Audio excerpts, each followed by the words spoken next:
കലിപ്പൻ പോലീസിന്റെ കാന്താരി പെണ്ണ്. രചന ഭാവയാമി ഭാമി. അവതരണം ഷാഹുൽ മലയിൽ. എഡിറ്റിംഗ് ഫൈസൽ സി എന്ന ഊഞ്ഞേരി. എന്റെ കുട്ടി, ഞാനിനി എത്ര നാളാ? ഞാനില്ലാണ്ട് പോയാലും നിനക്കൊരു കൂട്ട് വേണ്ടേ? എന്നും ഇങ്ങനെ ഒറ്റത്തടിയായി കഴിയാനാണോ നിന്റെ വിചാരം? എത്ര വയസ്സായി നിനക്ക് വല്ല ചിന്തയുണ്ടോ? നീ ഒന്ന് മനസ്സ് വെച്ചാ നമുക്ക് ആ കണാരനെ പോയി ഒന്ന് കാണാം. ഈ നാട്ടിലെ പേരുകേട്ട ബ്രോക്കറല്ലേ അയാൾ. ഇതുവരെ നടത്തിയെല്ലാം നല്ല നല്ല ബന്ധങ്ങളാ. ഈ മേഡത്തിന് 40 വയസ്സ് തുടങ്ങും. നിനക്ക് അയാൾ വിചാരിച്ചാൽ നിനക്ക് നല്ലൊരു പെണ്ണിനെ തന്നെ കിട്ടും. അമ്മ പറയട്ടെ അയാളോട്. സമാധാനപരമായ ദേവികയുടെ സംസാരം അവനെ ദേഷ്യത്തിന്റെ മുൾമുനയിൽ എത്തിച്ചു. കത്തിച്ചൊലിച്ചിരിക്കുന്ന കണ്ണുകളും ചുവന്നു തുടുത്ത മുഖവും വലിഞ്ഞു മുറുകിയ പേശികളും ഉയർന്നു പൊങ്ങിയ ഞരമ്പുകളും അവനല്ലാതാക്കുന്നതായിട്ട് അറിഞ്ഞു ആ അമ്മക്കിളി. എന്നാൽ ദേഷ്യം നിയന്ത്രിച്ചെന്ന് അവൻ അമ്മയോടായി പറഞ്ഞു. എന്നെ കാണുമ്പോൾ അമ്മയ്ക്ക് ഇതേ സംസാരിക്കാനുള്ളൂ? ഞാൻ അമ്മയോട് എത്ര നാളായി പറയുന്നു, നമുക്കിടയിൽ ഇനി ആരും വേണ്ട. അമ്മയ്ക്ക് ഞാനും എനിക്ക് അമ്മയും മാത്രം മതി. അങ്ങനെ ജീവിക്കാനാ എനിക്കിഷ്ടം. ഞാൻ അങ്ങനെ ജീവിച്ച് ശീലിച്ചു. ഇനി അത് അങ്ങനെ തന്നെ മതി. ഇനി നമ്മൾ തമ്മിൽ ഇങ്ങനെ ഒരു സംസാരം വേണ്ട എന്ന് പറഞ്ഞുകൊണ്ട് അവൻ എഴുന്നേറ്റ് മുറിയിലേക്ക് പോയി. ഇതാണ് നമ്മുടെ നായകൻ ശ്രീനന്ദ് ബാലൻ IPS. മേലെപ്പാട്ട് ബാലൻ മാഷിന്റെയും ദേവകി അമ്മയുടെയും ഒരേ ഒരു മകൻ. ആളൊരു പോലീസാണ്. ദേവകി അമ്മയുടെ നന്ദു ഡിഗ്രിക്ക് കോളേജിൽ പഠിക്കുന്ന സമയത്ത് ഒരു പെൺകുട്ടിയെ പ്രേമിച്ചു. ശ്രീനന്ദിന്റെ മനസ്സിൽ അതൊരു ദിവ്യ പ്രണയമായിരുന്നു. എന്നാൽ അവൾ നൈസായിട്ട് അങ്ങ് തേച്ചു എന്നല്ല, തേച്ച് ഭിത്തിയിൽ ഒട്ടിച്ചു വെച്ചു. മുറിയിലെത്തിയ ശ്രീനന്ദ് ഡ്രസ്സിംഗ് ടേബിൾ കൈകളൂന്നി കണ്ണാടിയിലെ തന്റെ പ്രതിബിംബം ശ്രദ്ധിച്ചു നിന്നു. എടുത്ത ശക്തമായ തീരുമാനങ്ങളിലൊന്നാണ് ജീവിതത്തിൽ ഇനി ഒരു പെണ്ണ് വേണ്ട എന്നുള്ളത്. അത് താൻ 40 വയസ്സ് വരെ പാലിച്ചു. ഇനിയും അങ്ങനെ തന്നെ ആയിരിക്കും. പക്ഷേ തന്റെ അമ്മ, അവരുടെ മനസ്സ്, അത് കാണാൻ തനിക്ക് കഴിയുന്നില്ലല്ലോ. കുറച്ചു നേരം അങ്ങനെ തന്നെ നിന്ന ശേഷം അവൻ ഇട്ടിരുന്ന യൂണിഫോമിലേക്ക് നോക്കി. തന്റെ കഷ്ടപ്പാടിന്റെ വില, ആഗ്രഹിച്ച് സ്വന്തമാക്കിയ തന്റെ യൂണിഫോം, ഇക്കാലം അത്രയും തന്റെ സന്തത സഹചാരിയായി കൂടെ നിന്നിട്ടുള്ള തന്റെ പ്രിയതമാണ്. അത് തന്റെ ഈ യൂണിഫോമാണ്. ഇനിയുള്ള കാലം അങ്ങനെ തന്നെ മതി.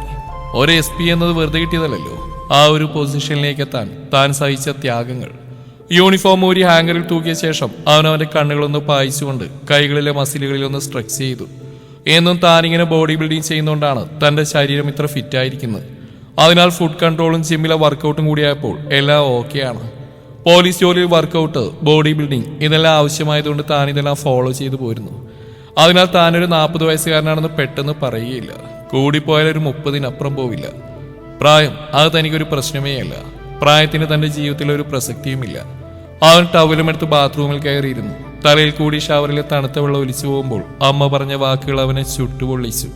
തല തുവർത്തി റൂമിലെ കണ്ണാടിയുടെ മുമ്പിൽ നിന്നപ്പോൾ കണ്ടു തന്റെ തലയിലെ വെള്ളിരോമത്തെ. അവനൊന്ന് ചിരിച്ചുകൊണ്ട് ഒരു വൈറ്റ് ബനിയനും ബ്ലാക്ക് ട്രാക്ക് പാന്റും ധരിച്ച് താഴേക്ക് ഇറങ്ങാൻ പോയവനെ തടഞ്ഞുകൊണ്ട് അമ്മ റൂമിലേക്ക് കയറി വന്നു. നന്ദുമോനെ, അമ്മ ഒരു കാര്യം പറയാൻ മറന്നു. ബാംഗ്ലൂരിൽ നിന്ന് വിശ്വനാഥ് വിളിച്ചിരുന്നു. ആനിമോൾക്ക് സ്കൂൾ വെക്കേഷനായി. ഡിഗ്രി കോഴ്സ് ഇവിടെ ചെയ്യാനാ പ്ലാൻ. അവർ ഈ ഞായറാഴ്ച ഇങ്ങോട്ടേക്ക് എത്തും. നിനക്ക് ബുദ്ധിമുട്ടൊന്നും ഇല്ലല്ലോ അല്ലേ? ദേവകി അമ്മയുടെ ആ ചോദ്യം അവനെ കോപത്തിന്റെ മുൾമുനയിൽ എത്തിച്ചു. അമ്മയ്ക്കിത് എന്തിന്റെ കേടാ? അവൾ കഴിഞ്ഞ പ്രാവശ്യം വന്നതിന് മാർക്കിട്ട് എനിക്കിതുവരെ തീർന്നിട്ടില്ല. ഇപ്പോഴും സർവീസിലുള്ളവർ എന്നെ പറഞ്ഞ് കളിയാക്കും. അത്രയ്ക്ക് നല്ലൊരു പണി വന്നിട്ടല്ലേ അവളിവിടുന്ന് പോയത്. ഇനി ആർക്കിട്ടുണ്ടാക്കാനാ അവളിങ്ങോട്ട് കൊണ്ടുവരുന്നത്? അത് കേട്ടതും ദേവകി അമ്മയുടെ മുഖം മങ്ങിയ നന്ദു കണ്ടു. ഇനി ആ കാര്യോർത്ത് ആരും വിഷമിക്കണ്ട. എന്താണെന്ന് വെച്ചാൽ ചെയ്യ. എന്നെ ബുദ്ധിമുട്ടിക്കാൻ എന്നെ ശല്യപ്പെടുത്താനും വരരുത്.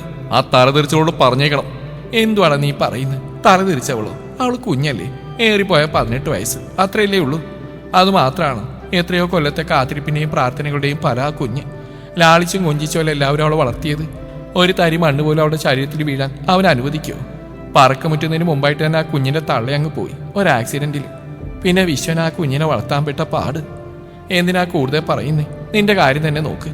അവൾ ഇവിടെ വരുമ്പോ നീ അവളെ കൊഞ്ചിച്ച് ലാളിച്ചല്ലേ കൊണ്ടുനടക്കുന്നു. പിന്നെ എപ്പോഴാടാ നിന്റെ മനസ്സ് ഇങ്ങനെ മാറിയത്? എന്ത് പറയാനാ? 18 വയസ്സുള്ള ഒരു പെൺകുഞ്ഞ, നീ ഒരു 40 വയസ്സുകാരൻ. ശരിക്കും പറഞ്ഞാൽ മുറ അനുസരിച്ച് അവൾ നിന്റെ മുറപ്പെണ്ണ. താമസിച്ച് ജനിച്ചുകൊണ്ടല്ലേ അവൾ നിന്നെ അങ്കിളേന്ന് വിളിക്കുന്നു. ഇല്ലെങ്കിൽ ഇപ്പൊ നിന്റെ ഭാര്യയായിട്ട് ഇരിക്കേണ്ടവളാ. ദേവകിയമ്മ പറഞ്ഞു നിർത്തിയതും നന്ദു പറഞ്ഞു. ഇനി ഇതും പറഞ്ഞമ്മ കാട് കയറണ്ട. എന്താന്ന് വെച്ചാൽ ചെയ്യാൻ നോക്ക്. എനിക്കൊരു ചായ എടുക്ക് എന്ന് പറഞ്ഞു ഡൈനിങ് സെക്ഷനിലേക്ക് പോയി. ചായ കുടിച്ച ശേഷം റൂമിൽ ചെന്ന് ബുള്ളറ്റിന്റെ ചാവി എടുത്ത് തന്റെ കൂട്ടുകാരൻ അനന്തുവിന്റെ അടുത്തേക്ക് പോയി.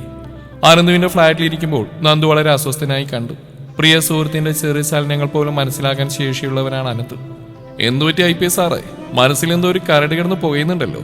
അതിങ്ങോട്ട് എടുത്ത് പുറത്തേക്കിട്. ഇങ്ങനെ വിങ്ങിത്തെറ്റിരിക്കുന്ന എന്തിനാ? എടാ മാരണം വീണ്ടും വരുന്നു. നന്ദു വളരെ ദേഷ്യത്തോടു കൂടിയാണ് അങ്ങനെ പറഞ്ഞു. എന്നാൽ ഇത് കേട്ട് മനസ്സിലാവാതെ അനന്ത് ചോദിച്ചു. ആരുടെ നീ പറയുന്നു? വ്യക്തമായിട്ട് പറ. എടാ അമ്മയുടെ ഏറ്റവും ഇളയ സാധനം വിശ്വനാഥ മാമ. ബാംഗ്ലൂരിൽ സെറ്റിൽഡാ. കല്യാണം കഴിഞ്ഞ് വർഷങ്ങൾ കഴിഞ്ഞിട്ട് കുട്ടികളുണ്ടാകുന്നവർക്ക് ദൈവം കൊടുത്തൊരു കൺമണിയാ. അളകനന്ദ എന്നാനും എൻ്റെ മുറപ്പെണ്ണ്. എനിക്ക് 22 വയസ്സുള്ളപ്പോഴാണ് അവൾ ജനിച്ചത്. അതുകൊണ്ട് ഒരുപാട് ലാളിച്ച എല്ലാവരും അവൾ വളർത്തിയത്, ഈ ഞാൻ പോലും. കുട്ടിയായിരുന്നപ്പോൾ അങ്കിളെ എന്ന് വിളിച്ചുകൊണ്ട് എൻ്റെ പുറകിലൂടെ ഓടി വരുന്ന ഒരു പട്ടുപാവടക്കാരി, തലയിലൂടെ മുടി 2 വശത്തായി കൊമ്പ് കെട്ടി വെച്ച് പല്ലുപോയ മോണ കാട്ടിച്ചിരിക്കുന്ന ഒരു കുറുമ്പുകാരി. എന്നാൽ കഴിഞ്ഞ 4 വർഷങ്ങൾക്ക് മുമ്പ് എൻ്റെ തലയിൽ അന്വേഷണ ചുമതലയിരുന്ന ചാക്കോ വധക്കേസിന്റെ FIR കോപ്പികൾ ഫയൽ ചെയ്ത് എൻ്റെ അലമാരിൽ ഭദ്രമായി സൂക്ഷിച്ചിരുന്നു. എന്നാൽ മഴ പെയ്തപ്പോൾ വള്ളമുണ്ടായി കളിക്കുന്നതിന് വേണ്ടി അവളും അവിടെ അതേ പ്രായമുള്ള ചെറിയച്ഛൻ്റെ മകളും കൂടി എൻ്റെ ആ ഫയലിന്റെ കോപ്പികൾ എടുത്താ വെള്ളത്തിൽ വള്ളമുണ്ടാക്കി ഒഴുക്കിവിട്ട്. അത് കാരണം ഡിപ്പാർട്ട്മെന്റിൽ ഞാൻ ആ നാണംകെട്ടും സമാധാനം പറയേണ്ടി വന്നു. അന്വേഷണ ചുമതലയുള്ള ഉദ്യോഗസ്ഥൻ തന്നെ ഇറസ്പോൺസിബിളായി പെരുമാറിയെന്ന ഒറ്റ കാരണം കൊണ്ട് 1-2 അല്ല, നീണ്ട 6 മാസത്തേക്കാ എന്നെ സസ്പെൻഡ് ചെയ്ത്. ഇപ്പോഴാ നാണക്കേടിന്റെ തലയിൽ നിന്ന് മാറിയിട്ടില്ല. അന്നത്തെ ദേഷ്യത്തിന് വിശ്വമാമയോട് ഞാൻ തട്ടിക്കയറി. മേലാൽ മകളുമായിട്ട് ഇവിടേക്ക് വരുതെന്നും പെൺകുട്ടികളെ വളർത്തുവാണെങ്കിൽ അടക്കുതുക്കത്തോടെ വളർത്തണമെന്നും പറഞ്ഞു. ആ പോയ വർഷമാണ് രാധികമായി കാർ ആക്സിഡന്റിൽ മരിക്കുന്നത്. അതിനുശേഷം ഇന്നുവരെ ഈ നാട്ടിലേക്ക് മാമയാനും വന്നിട്ടില്ല. എന്നാൽ ഇപ്പൊ അവിടെ പഠനത്തിന്റെ ആവശ്യമായിട്ടാണ് അവളിവിടെ കൊണ്ടുവരുന്നത്. ഇനി ഈ സന്ദർശനത്തിൽ ഇനി എന്തൊക്കെ ഒപ്പിക്കാനാണ് ആ വരുന്നത്? ഒരു ഈർഷ്യയോടെ പറയുന്നവനെ തെല്ലൊരു അത്ഭുതത്തോടെ നോക്കിയിരുന്നു അനന്തു. എന്നിട്ട് പറഞ്ഞു, കൊച്ചുഞ്ഞാത് നിന്റെ ഭാഗ്യം, ഇല്ലേ നിന്റെ പെണ്ണുപിള്ളയായിട്ട് നിന്റെ തലയിൽ വെച്ച് തന്നേനെ നിന്റെ അമ്മ. പ്രതീക്ഷിക്കാതെയുള്ള അനന്തുവിന്റെ മറുപടിയിൽ നന്ദുവിന് ചിരിച്ചെങ്കിലും അനന്തു പറഞ്ഞ സത്യമല്ലേ എന്ന് അവൻ ചിന്തിച്ചു. ദിവസങ്ങൾ കടന്നുപോയി, ഒരു മാറ്റവുമില്ലാതെ. എന്നാൽ നന്ദുവിന്റെയും അമ്മയുടെയും ജീവിതങ്ങൾ ഒരേ ദിശയിലേക്ക് ഒഴുകിക്കൊണ്ടിരുന്നു. ഒരു തിങ്കളാഴ്ച വൈകിട്ട് പതിവ് പോലെ നന്ദു ഡ്യൂട്ടി കഴിഞ്ഞ് വീട്ടിലേക്ക് വന്ന് കയറി. അകത്തുനിന്ന് അമ്മയുടെ ഓർക്കാപ്പുറത്തുള്ള കലപിലെ സംസാരം കേട്ടപ്പോൾ അവന് മനസ്സിലായി അമ്മയുടെ പ്രിയപ്പെട്ട ആരോ വിരുന്നുകാരെത്തിയിട്ടുണ്ടെന്ന്. ചുണ്ടിലെ ഒരു ചെറിയ പുഞ്ചിരിയോടുകൂടിയായിരുന്നു അവനും അകത്തേക്ക് കയറി വന്ന്. എന്നാൽ ആ പുഞ്ചിരിക്ക് അധികം ആയുസ്സുണ്ടായിരുന്നില്ല. അകത്തേക്ക് കയറിയതും കണ്ടു സെറ്റിൽ സ്ഥാനം പിടിച്ച വിശ്വമാമയെ. ഒന്ന് പുഞ്ചിരി വരുത്തിക്കൊണ്ട് അയാൾക്കരികിലായി അവനും ഇരുന്നു. ബിഷപ്പ് മൂർ കോളേജിനെ കുറിച്ചായിരുന്നു അവരുടെ സംസാരം. കോഴ്സിനെ പറ്റിയും ഫീസും പോയി വരുന്ന ദൂരത്തെക്കുറിച്ചുമല്ല. ഇതെല്ലാം സംസാരിച്ചു കഴിഞ്ഞതും വിശ്വമാമാവിന്റെ ഡ്യൂട്ടിയെ പറ്റിയും സർവീസിനെ പറ്റിയും ചോദിച്ചറിഞ്ഞു. വിവാഹത്തെപ്പറ്റി ചോദിച്ചപ്പോൾ അവന്റെ മുഖം മാറിയതും വിഷയം മാറ്റുന്ന വിധം ദേവകിയമ്മ ചോദിച്ചു, മോളെവിടെ? അപ്പോഴാണ് നന്ദു അവളെ പറ്റി ചിന്തിച്ച്, കുരുപ്പ് എവിടെയെങ്കിലും പോയിന്ന് പോലെ കുരുത്തങ്ങളും കാണിക്കുമായിരിക്കും, കുരുത്തം കിട്ടവൾ എന്നവൻ മനസ്സിലറിയാതെ ചിന്തിച്ചു പോയി. പെട്ടെന്നായിരുന്നു നടുമുറ്റത്തിന്റെ തൂണിന്റെ മറവിലായി നിന്നുകൊണ്ട് മറുപടി പറയുന്ന ഒരു സ്ത്രീ രൂപം. ഞാനിവിടെ ഉണ്ട്, ഞാനിവിടെ പോരാ. ആ പഴയ കേസ് ഫയലുണ്ടെന്ന് തപ്പിയതാ, കിട്ടിയില്ല. ഒരു ബോട്ടുണ്ടാക്കാൻ നോക്കിയതാ, ആരോ മാറ്റിയ ലക്ഷണമുണ്ട് എന്ന് പറഞ്ഞുകൊണ്ട് ഡൈനിങ് സെക്ഷനിലേക്ക് പോയവളെ സംശയത്തോടെ അവനെ നോക്കി. അവൾ പറഞ്ഞെല്ലാം അവൻ കേട്ടുവെങ്കിലും ഒരു പകപ്പോടെ ഇരിക്കുകയായിരുന്നു അവൻ. 14 വയസ്സ് പ്രായമുള്ളവളിൽ നിന്നും 4 വർഷം കൊണ്ടുണ്ടാക്കിയ മാറ്റം ചെറുതൊന്നല്ല. അവനെ ഏറെ ഞെട്ടിച്ചൊന്നായിരുന്നു അവിടെ മാറ്റം. പട്ടുപാവാടയിട്ട് ഇരുവശവും കൊമ്പ് കെട്ടിയ ഒരു കുറുമ്പിയെ പ്രതീക്ഷിച്ച താൻ വെണ്ണക്കൽ ശില്പം പോലൊരു പെണ്ണിനെ കണ്ട പകപ്പിലായിരുന്നു. പനങ്കുല പോലെ മുടിയും വെളുത്ത നിറവും കട്ടിപ്പുരികവും ചുവന്ന ചുണ്ടുകളും കവിളുകളും ധാവണി വേഷവും നിറഞ്ഞ മാറിടവുമുള്ള ഒരു ദേവത പോലൊരു പെണ്ണ്. 18 വയസ്സേ ഉള്ളുവെങ്കിലും 21ന്റെ ശരീര വളർച്ചയുണ്ടായിരുന്ന അവളിൽ. ചിന്തയിൽ ലയിച്ചിരുന്നവനെ ദേവകിയമ്മ വിളിച്ചു, മോനെ നന്ദു, നീ കുളിച്ചു വാ, ഞാൻ ചായ എടുക്കാം. അവർ അടുക്കളയിലേക്ക് പോയി. ദേവകിയമ്മ പോയതും വിശ്വമാമയുടെ അവൻ പറഞ്ഞു, മാമ ഇരിക്കും, ഞാനൊന്ന് ഫ്രഷായി വരാം എന്ന് പറഞ്ഞ് നടന്നവൻ എന്തുകൊണ്ടോ തിരിഞ്ഞു നോക്കിയപ്പോൾ കണ്ടു ടീ പോയിലിരുന്ന ഒരു മാഗസിന്റെ താളുകൾ മറിച്ചു നോക്കുന്നവളെ. എന്തോ തന്നെ ശ്രദ്ധിക്കുന്ന അറിഞ്ഞപ്പോൾ അവൾ അവനെ നോക്കിപ്പോയി. നോട്ടം തമ്മിലുടക്കിയതും അവൾ പെട്ടെന്ന് നോട്ടം മാറ്റി. എന്നാൽ അവളുടെ മുഖം കണ്ടതും അവൻ ആ പഴയ തേപ്പുകാരി സ്നേഹയുടെ മുഖമായി ഒരു നിമിഷം തോന്നിപ്പോയി. വല്ലാത്തൊരു വെറുപ്പ് അവളോട് തോന്നിപ്പോയ നിമിഷം. അതുകൊണ്ട് തന്നെ മുഖം തിരിച്ച് ദേഷ്യത്തോടെ തന്നെ പടികൾ ചവിട്ടി കയറിപ്പോയി. ഫ്രഷായി താഴേക്ക് വരുമ്പോൾ കണ്ടു ചായ കപ്പിലേക്ക് പകർന്നൊഴിക്കുന്നവളെ. അവൻ അവളെ കാണുമ്പോൾ തന്നെ പേരറിയാത്തൊരു ദേഷ്യമാണ് തോന്നിപ്പോകുന്നത്. ചായ കുടിച്ച ശേഷം തിരികെ ബാംഗ്ലൂരിലേക്ക് പോവാനിറങ്ങുന്ന വിശ്വമാമയോട് നന്ദു തിരക്കി, ഇന്ന് തന്നെ പോണോ? കടയിൽ മറ്റു സ്റ്റാഫില്ലേ, പിന്നെന്തിനാ ഇത്ര ധൃതി? വിശ്വമാമ നന്ദുവിനോടായി പറഞ്ഞു, മോളെ ഇവിടെ ആക്കി അഡ്മിഷൻ എടുത്തു, ഇനി എനിക്ക് സമാധാനമായി പോവാം. ഷോപ്പിൽ ആളില്ലെങ്കിൽ വലിയ പ്രശ്നം പോരെ, അതാ ഞാൻ തിരിച്ചു പോകുന്നത്. ഇനി അടുക്ക് വരാം, മോളുണ്ടല്ലോ ഇവിടെ. നനഞ്ഞു വന്ന കണ്ണുകൾ തുടച്ചുകൊണ്ട് അയാൾ പറഞ്ഞു. തന്റെ ബാഗുമെടുത്ത് തിരിച്ചിറങ്ങി പോകുമ്പോൾ ആ അച്ഛനും മകളും കെട്ടിപ്പിടിച്ച് കരഞ്ഞുപോയി. മകളുടെ കൈയ്യ് തന്റെ പെങ്ങൾ ദേവകിയമ്മയുടെ കയ്യിൽ വെച്ചു കൊടുത്തുകൊണ്ട് അയാൾ തിരിഞ്ഞു നോക്കാതെ നടന്നുപോയി. ഇതെല്ലാം കണ്ടു നിന്നിട്ട് നന്ദു ഒരു പുച്ഛഭാഗത്തിൽ തന്നെ മുറി ലക്ഷ്യമാക്കി പടികൾ കയറിയിരുന്നു. രാത്രി ഭക്ഷണം കഴിക്കാനാണ് നന്ദു താഴേക്ക് ഇറങ്ങി വന്നത്. ഡൈനിങ് സെക്ഷനിൽ വന്നപ്പോൾ കണ്ടു തന്റെ അമ്മ ചോറ് വാരി ഊട്ടുന്നവളെ. അല്പം ചൂട് ചോറിൽ നല്ല അവിയലും കടച്ചക്ക പുളിശ്ശേരിയും അയലവർത്തും കൂടി ചേർത്ത് കുഴച്ച് ഉരുളകളാക്കി വായിൽ വെച്ചു കൊടുക്കുന്ന തന്റെ അമ്മ. വല്ലാത്തൊരു കുശുമ്പ് തോന്നിപ്പോയി അവന്. തന്റെ അമ്മയെ കൂടി ഇവള് വശത്താക്കും. അടുത്ത് നീന്നൊന്നും മുരടനക്കിയതും ഒന്ന് ഞെട്ടിക്കൊണ്ട് അവൾ ദേവകിയമ്മയുടെ പുറകിലേക്ക് മാറിയുന്നു. മോനെ, പ്ലേറ്റ് അവിടെയില്ലേ, ഇത്തിരി വിളമ്പി കഴിക്കും, ഞാൻ മോൾക്ക് ചോറ് കൊടുക്കുക. ദേവകിയമ്മയുടെ ആ പറച്ചിൽ അവന് കലിയേറിയെങ്കിലും അവൻ അമ്മ പറഞ്ഞ അനുസരിച്ചു. കഴിച്ച ശേഷം കൈ കഴുകി വന്നിട്ട് അവളെ രൂക്ഷമായിട്ട് നോക്കിയിട്ട് അവൻ മുകളിലേക്ക് പോയി. രാവിലെ തന്നെ ജിമ്മിലെ വർക്കൗട്ട് കഴിഞ്ഞ് ഒന്ന് ഫ്രഷായി ഓഫീസിലേക്ക് പോയി യൂണിഫോമിൽ താഴേക്കുന്ന അവനെ കണ്ടാലും ഒന്ന് നോക്കി നിന്നു. മാന്യമായി വായി നോക്കുന്നു എന്ന് വേണമെങ്കിൽ പറയാം. പോലീസ് എന്നൊക്കെ പറഞ്ഞ ഇതാണ്. എന്താ നീളം, എന്താ വണ്ണം, കണ്ടാലും ആർക്കും ഒന്ന് സല്യൂട്ട് അടിക്കാൻ തോന്നും. പപ്പ എപ്പോഴോ പറഞ്ഞിരുന്നു കലിപ്പം പോലീസിന് പ്രായം 40 ഇനി പപ്പയ്ക്ക് തെറ്റിയതാണോ? ഇയാളെ കണ്ട ഒരു 20 അല്ലെങ്കിൽ 30, അത്രയ്ക്ക് ആൻസർ. ഇങ്ങേർക്ക് ഇനി 40 ഈ കിളവനാണ് നെറ്റിൽ എഴുതി ഒട്ടിക്കണല്ലോ എൻ്റെ ഭഗവാനെ. അനു താടിക്ക് കൈയും കൊടുത്ത് ചിന്തിച്ചിരുന്നപ്പോഴാണ് അടുത്തവൻ്റെ അലർച്ച കേട്ടത്. ആര് വായി നോക്കിക്കുവാടി, പോയി കഴിക്കാനെടുത്തിട്ട് വാടി. അവൻ്റെ ആ അലർച്ചയിൽ പെണ്ണിന് അറ്റാക്ക് വന്നു പോയി. കാലമാടൻ എന്ന് വിളിച്ചുകൊണ്ട് അവൾ അടുക്കളയിലേക്ക് ഓടി. നിമിഷ നേരം കൊണ്ടൊരു പ്ലേറ്റിൽ ദോശയും ഒരു കിണ്ണം സാമ്പാറും കൊണ്ടുവന്ന് അവന് വിളമ്പി. അപ്പോഴാണ് ചൂട് ചായമായി ദേവകി അമ്മ അങ്ങോട്ട് വന്ന്. അഴിച്ചിട്ടിരിക്കുന്ന അവളുടെ പനങ്കുല പോലത്തെ മുടി കണ്ടിട്ട് അവൻ അവളോടായി പറഞ്ഞു, നിന്റെ മുടി നിനക്ക് സൗന്ദര്യമാണെങ്കിൽ കെട്ടിവെച്ച് സൂക്ഷിച്ചോണം. ഒരു മുടി നാരെങ്കിലും ഭക്ഷണത്തിൽ കണ്ട കാരണം നോക്കി പോക്കും ഞാൻ പറഞ്ഞില്ലാന്ന് വേണ്ട കേട്ടോടി. അവന്റെ ദാക്ഷിണ്യമില്ലാത്ത പറച്ചിലേട്ട് അവൾ ഒരു നിമിഷം പകച്ചുപോയി. പോലീസല്ലേ, അപ്പൊ ഇതൊക്കെ പ്രതീക്ഷിച്ചാൽ മതി. ഭക്ഷണം കഴിച്ചിട്ട് അവൻ തന്റെ ഒഫീഷ്യൽ വാഹനത്തിൽ തന്റെ സബ് ഡിവിഷൻ ക്വാർട്ടേഴ്സിലേക്ക് പോയി. അവനിപ്പോൾ പ്രത്യേക ഓപ്പറേഷൻ പ്ലാൻ ചെയ്യുകയാണ്. Law and order, crime control അന്വേഷണങ്ങൾ തുടങ്ങിയവയാണ്. ഒരു പെൺകുട്ടി അവരുടെ ഭർത്താവ് ആക്രമിച്ച് അതിദാരുണമായി കൊലപ്പെടുത്തിയ കേസാണ് അവനിപ്പോൾ അന്വേഷിച്ചുകൊണ്ടിരിക്കുന്നത്. ഒന്നാമതേ ഭ്രാന്ത് പിടിച്ച അവസ്ഥയിലാണ് നമ്മുടെ ചെക്കൻ നന്ദു. അതിന്റെ കൂട്ടത്തിൽ ഇപ്പൊ അനുകൂടി. തന്റെ ചെയറിൽ നിന്നും കേസ് ഷീറ്റുമായി നിൽക്കുന്ന ആനന്ദിനെയാണ് അവൻ കാണുന്നത്. ഒന്ന് ചിരിച്ചിട്ട് ആനന്ദിനോടായി നന്ദു പറഞ്ഞു, നമുക്ക് ക്രൈം നടന്ന സ്പോട്ടിലേക്ക് ഒന്ന് പോയാലോ? വേഗം തന്നെ പുറത്തിറങ്ങി ജീപ്പിലേക്ക് കയറി അവർ കൊലപാതകം നടന്ന ആ സ്പോട്ടിലേക്ക് പോയി. ഇതേ സമയം അനു വന്നറിഞ്ഞ് ചെറിയച്ഛൻ്റെ മകളായ അമ്മു എത്തിയിരുന്നു. രണ്ടുപേരും ഒരേ പ്രായക്കാരായതുകൊണ്ട് തന്നെ ഒരേ കോഴ്സിന് തന്നെയാണ് ജോയിൻ ചെയ്തിരിക്കുന്നത്, ഒരേ കോളേജിൽ. രണ്ടുപേരും പണ്ട് മുതൽക്കേ കൂട്ടുകാരായതുകൊണ്ട് പരിചയപ്പെടുത്തലിന്റെയോ ആമുഖത്തിന്റെയോ കാര്യമില്ലായിരുന്നു. വന്നപാട് രണ്ടും കൂടി അടി തുടങ്ങിയിരുന്നു. ഇത് കണ്ടുന്ന ദേവകി നമുക്ക് ഒരുപാട് സന്തോഷം ഉണ്ടായി. അല്ലെങ്കിലും പെൺകുട്ടികൾ ഉണ്ടെങ്കിലല്ലേ വീട്ടിലൊരു ഐശ്വര്യം ഉണ്ടാവുള്ളൂ. രണ്ടുപേരും കൂടി അവിടെ ആ ചുറ്റിക്കറങ്ങി ആസ്വദിച്ച് നടന്നു. എടി അമ്മുവേ, നമ്മുടെ കലിപ്പം പോലീസ് എന്താടി ഒരു പെണ്ണേട്ടാൻ വേണ്ടിയായി നിന്ന് പോയത്? അറിയോ? നിനക്ക് അറിയുമെന്ന് അനുവിന്റെ ആ ചോദ്യം കേട്ടത് അമ്മു ഒന്ന് പുരികം ചുളുക്കി. അത് നിനക്ക് അറിയാവുന്ന കാര്യം തന്നെയല്ലേ. ചേട്ടായിയുടെ കൂടെ പഠിച്ച ഒരു സ്നേഹം എന്ന പെൺകുട്ടിയെ ചേട്ടായി സ്നേഹിച്ചു. ആത്മാർത്ഥ സ്നേഹമായിരുന്നു. പക്ഷെ അവള് ചേട്ടായി അങ്ങ് തേച്ചു എന്നാ പറയുന്നത്. എനിക്ക് കൂടുതൽ ഡീറ്റെയിൽസ് ഒന്നും അറിയില്ല. ആള് സുന്ദരിയായിരുന്നാ കേട്ട്. ആട്ടെ, ഫോട്ടോ ഒരെണ്ണം കാണുമെന്ന് കാണാൻ. അനുവിന്റെ ആ ഒരു ചോദ്യത്തിന് അമ്മ ഒന്ന് രൂക്ഷമായി നോക്കി എന്നിട്ട് പറഞ്ഞു, ആ ചേട്ടായിയുടെ കയ്യിലുണ്ട്, നീ പോയി ചോദിച്ചോ, ഉടനെ തരും. കാരണം കുറ്റി നോക്കി ഒന്ന്. നടക്കുന്നതിനിടയിലായിരുന്നു നന്ദുവിന്റെ റൂം അവരുടെ കണ്ണിൽപ്പെട്ടത്. നമുക്ക് ആ കാലമാട് റൂം ഒന്ന് പരിശോധിക്കാം. ഇപ്പോഴാണെങ്കിൽ ആ കാലമാട് സ്ഥലത്തില്ലല്ലോ. എന്തെങ്കിലും കിട്ടാതിരിക്കില്ല, നീ വാടി. അനുവിന്റെ പറച്ചിലേട്ട് അമ്മുവിന് കണ്ണുകളിയിരുന്നു. ഇവള് പണ്ടൊന്ന് പരിശോധിച്ചതിന്റെ ക്ഷീണം അങ്ങേരുടെ ജീവിതത്തിൽ ഇപ്പോഴും മാറിയിട്ടില്ല. അടുത്ത പരിശോധനക്കാണ് ഇവള് വിളിക്കുന്നത്. ചാവാനാണെങ്കിൽ ഒറ്റയ്ക്ക് പോയാ പോരെ, ഇവളെന്തിനാ എന്നെ കൂട്ടുപിടിക്കുന്നു? നീ കേറി നന്നായിട്ട് പരിശോധിക്ക്, ഞാൻ പുറത്തേക്കാം. ആരെങ്കിലും വരുന്നുണ്ടോന്ന് സിഗ്നലും തരാം. എന്താ അത് പോരെ? അമ്മുവിന്റെ ചോദ്യമായിരുന്നത്. അത് നല്ല കാര്യമാണ് ശരിക്കും. ആ ഭ്രാന്ത് വരുന്നുണ്ടെങ്കിൽ തനിക്ക് സിഗ്നൽ തരാൻ പുറത്തൊരാൾ വേണ്ടേ? അപ്പൊ അമ്മ പുറത്തേക്കുന്നതിനാ നല്ലത്. അനുവേഗം തന്നെ അവന്റെ റൂമിലേക്ക് കടന്നു. പോലീസ് ഓഫീസറെ പോലെ തന്നെ നല്ല നീറ്റും സ്ട്രിക്റ്റുമായി ഒതുക്കി വൃത്തിയാക്കിയിട്ടുണ്ടായിരുന്നു മുറി. കതക് തുറന്നു കയറി ചെല്ലുമ്പോൾ കാണുന്നത് ഒരു കിങ് സൈസ് ബെഡായിരുന്നു. ബെഡിന്റെ ഒരറ്റത്തായി ചെറിയൊരു ബെഡ് ലാമ്പ് സെറ്റ് ചെയ്തിരിക്കുന്നു. പിന്നീട് അവളുടെ കണ്ണുകളുടക്കിയത് ഷെൽഫുകളിൽ നിരത്തി വെച്ചിരിക്കുന്ന ബുക്ക് കളക്ഷൻ ആയിരുന്നു. എന്നാൽ കലിപ്പന്റെ പഴയ ബുക്ക് കളക്ഷനുകൾ ഉണ്ടോ എന്ന ശ്രദ്ധ അവളുടെ കണ്ണുകൾ അവിടെയെല്ലാം നോക്കിക്കൊണ്ടേയിരുന്നു. ഡിഗ്രിക്ക് പഠിക്കുമ്പോഴായിരുന്നല്ലോ സ്നേഹയുമായിട്ടുള്ള പ്രണയം. അപ്പോൾ ആ കാലഘട്ടത്തിലുള്ള പുസ്തകങ്ങൾ ഏതെങ്കിലും ഒന്നിൽ അവരുടെ ഫോട്ടോ ഉണ്ടെന്നായിരുന്നു അവൾ ചിന്തിച്ചിരുന്നു. അവൾ പ്രതീക്ഷിച്ച പോലെ തന്നെ അവരുടെ ഡിഗ്രി ബാച്ചിന്റെ പുസ്തകങ്ങളെല്ലാം ആ പഴയ അലമാരയുടെ മുകളിലായി സ്ഥാപിച്ചിരിക്കുന്നത് കണ്ടു. പിന്നെ ഒന്നും നോക്കിയില്ല, ഒരു സ്റ്റൂളിട്ട് വലിഞ്ഞു പിടിച്ച് അങ്ങോട്ട് കയറി. അവൾ ആഞ്ഞ് ഏന്തി ഒരു വട്ടം കൈകൾ പൊക്കി നോക്കി, കിട്ടുന്നില്ല. കുറച്ച് ഉയരത്തിലാണ്. എങ്ങനെ അതിനെ തന്റെ കയ്യിലെടുക്കാന്ന് ചിന്തിച്ചിരുന്നപ്പോഴാണ് അമ്മുവിന്റെ വിളി വന്ന്, ടീ അനു, ആരോ വരുന്നു.